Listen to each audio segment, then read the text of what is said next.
Hi, I'm Tim. Welcome to Govberg, and thanks for logging on. Today we're looking at the Audemars Piguet Royal Oak Offshore reference 25721ST in steel. You can see this exceptionally early D serial number, Royal Oak Offshore, and buy it on our website, govbergwatches.com. Subscribe to our YouTube channel, and if you enjoy these videos, please download our app, Govberg On Time, for the latest news, views, reviews, and multimedia of luxury watches. You can see on my wrist, 6 1/3 inches, 16 centimeters in circumference. The original Royal Oak Offshore has an incredibly distinctive, one might even say iconic stance. You can't mistake it for anything else. Now it is 42 millimeters across what might be considered the round of the case, but the Emmanuel Guyt 1993 original vision of the Royal Oak Offshore simply has no round diagonal from which to measure, so you wind up with a watch that wears far larger than 42 millimeters on the wrist. Now it's fairly thick, 14.5 millimeters in thickness, not completely unmanageable with a blazer or a sport jacket, especially thanks to that sloped bezel flank, but it is quite hefty and it has an incredible stance, proud of the wrist, and broad. It's important to note that this watch measures 54 millimeters from lug to lug, but the bottom line is that those metal plots that attach to the end of the bracelet to the flank of the lug actually project rigidly. You can see the plots right here, the double plots, and they increase the swell from extremity to extremity across the wrist to approximately 58 millimeters, so they really do swell the full stance of this watch to the point that it wears a lot more like a 45 or a 46 millimeter timepiece.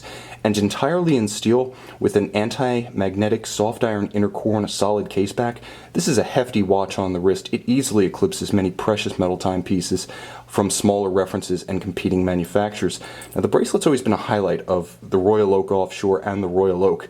Now while these offshores generally come on straps, it's important to note that the bracelet restores some of the integrated aesthetic of the Gerald Genta original that inspired Emmanuel Guyt's evolved offshore design. So you get a smooth flow from case into lug into bracelet, and it's beautifully finished with high polished bevels, gorgeous satin finish down the center, and of course because of the curvature of each individual link, you can see how it plays with light and reflects dynamically. It's almost like a jewel in metal.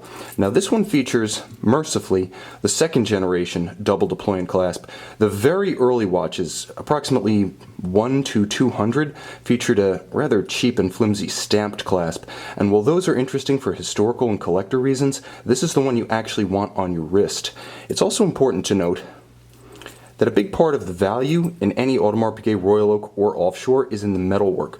All executed by hand, it adds tremendous artisanal quality to the finished product.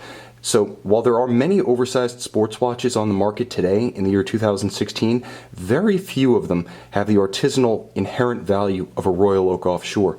And it's important to note that this Royal Oak Offshore, as mentioned, with a D serial number, numbered 925, is literally the 925th reference 25721ST off the line. The D serial numbers concluded in 1995. The Royal Oak Offshores started production in 1993, so you can judge just how early and historically significant this particular model is. Now you can see the octagonal bezel, characteristic of every Royal Oak, but unlike the original, which featured inset gold, white gold bezel bolts, this one uses stainless steel for greater durability. You can see in terms of modularity how the entire case is expressed not so much as a whole, but as a collection of parts, bringing the machine from the inside out. You have the case flank, you have the bezel gasket itself, swollen far beyond the proportions of the discrete original on the Royal Oak, and that immense, alternately polished and satin finished bezel. Now moving on to the dial, you can see other hallmarks of the original Royal Oak. Most notably, the Petite Tapisserie dial, which is far smaller than the Mega Tapisserie adopted later, as well as what are known as blob indices rather than the Arabics used on the latter models. This is a very early example featuring the famed navy blue dial, and it's important to note that these early dials were in fact built by Stern Creations, not Audemars Piguet. So the watch has a little bit of Patek Philippe DNA, one might even say, in the dial, JLC DNA in the movement, and of course the case, the bezel, the bracelet are all AP. It's also important to note that the movement inside this watch is the reference 2126.